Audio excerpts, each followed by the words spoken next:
Hello friends, जानो तो kitchen house में तमारुं स्वागत है। आज આપણે બનાવશું अचानक जो मेहमान આવે અને તેને ખુશ કરવા માટેની એકદમ ગાજરમાંથી બનતી નવી રેસીપી છે। અને હજુ સુધી જો તમે મારી ચેનલને સબસ્ક્રાઇબ ના કરી હોય તો મારી ચેનલને સબસ્ક્રાઇબ કરજો, લાઈક કરજો, શેર કરજો, જેથી આવનારા નવા વિડીયો તમારા સુધી તુરંત પહોંચી શકે।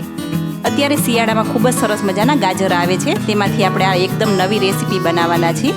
તો ચાલો જોઈ લઈએ આપણે ફટાફટ રેસીપી। અહીંયા મેં અત્યારે એક નંગ ગાજર લીધેલું છે, તેને મેં સ્કીન કાઢીને આવી રીતના ખમણી લીધેલું છે। તમે જોઈ શકો છો એકદમ ઝીણું ખમણ તૈયાર કરવાનું છે। હવે આપણે એક સોસ પેન મૂકવાનું છે, તેમાં આપણે 1 ગ્લાસ જેટલું પાણી એડ કરી દઈ।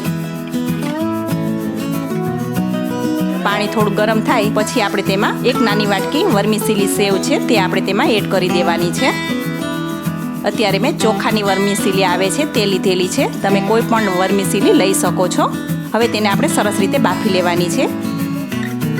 એ બફાય ત્યાં સુધીમાં હવે એક આપણે પેન મૂકવાનું છે, તેમાં આપણે 1 ચમચી જેટલું ઘી એડ કરી દઈ।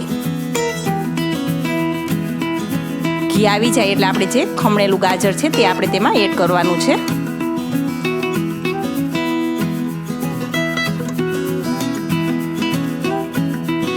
હવે તેને સરસ રીતે આપણે સાતણી લેશું।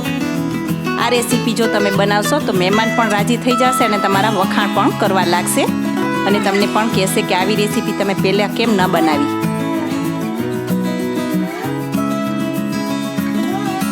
હવે તેનો કલર ચેન્જ થાય ત્યાં સુધી આપણે તેને રાખવાનો છે।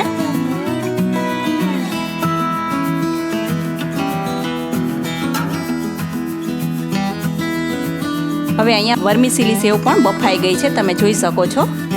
હવે તેને આપણે ગળણીમાં ગાળી લેશું અને વધારાનું પાણી છે તે કાઢી લેવાનું છે।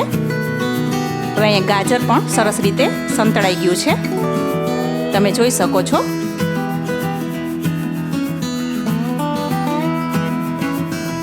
હવે તેમાં આપણે અત્યારે 2 ગ્લાસ જેટલું દૂધ લેવાનું છે, અંદાજે અડધા લીટર જેટલું આપણે દૂધ એડ કરી દઈ અને સરસ રીતે આપણે મિક્સ કરી દેશું। હવે એક ઉભરો આવે ત્યાં સુધી આપણે તેને રાખવાનું છે।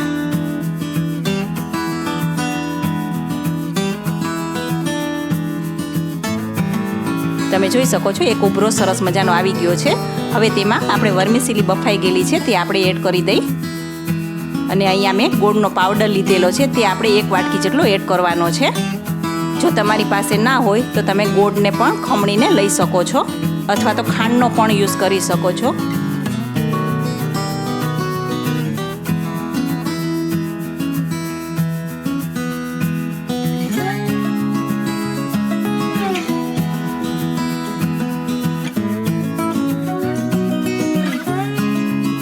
તમે જોઈ શકો છો સરસ મજાનો ગોળ છે સરસ રીતે મેલ્ટ થઈ ગયો છે અને ઘી પણ એકદમ સરસ રીતે ઉપર છૂટું પડી ગયું છે।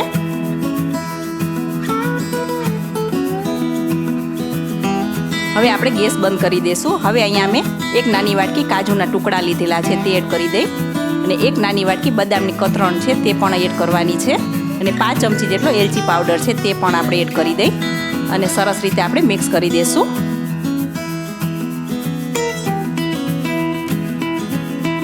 આ ગાજરમાંથી બનતી એકદમ નવી રેસીપી તૈયાર થઈ ગઈ છે। હવે તેને આપણે સર્વિંગ પ્લેટમાં જ લઈ લેવાની છે।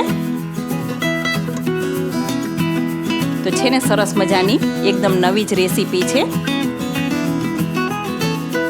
ઉપરથી આપણે પિસ્તાથી ગાર્નિશ કરશું। તો કેવી લાગી આજની મારી આ રેસીપી? તમે જરૂરથી લાઈક, શેર और સબસ્ક્રાઇબ કરજો અને મને કોમેન્ટ પણ કરજો અને ફરી મળીશું અવનવી રેસીપી સાથે। ત્યાં સુધી આવજો।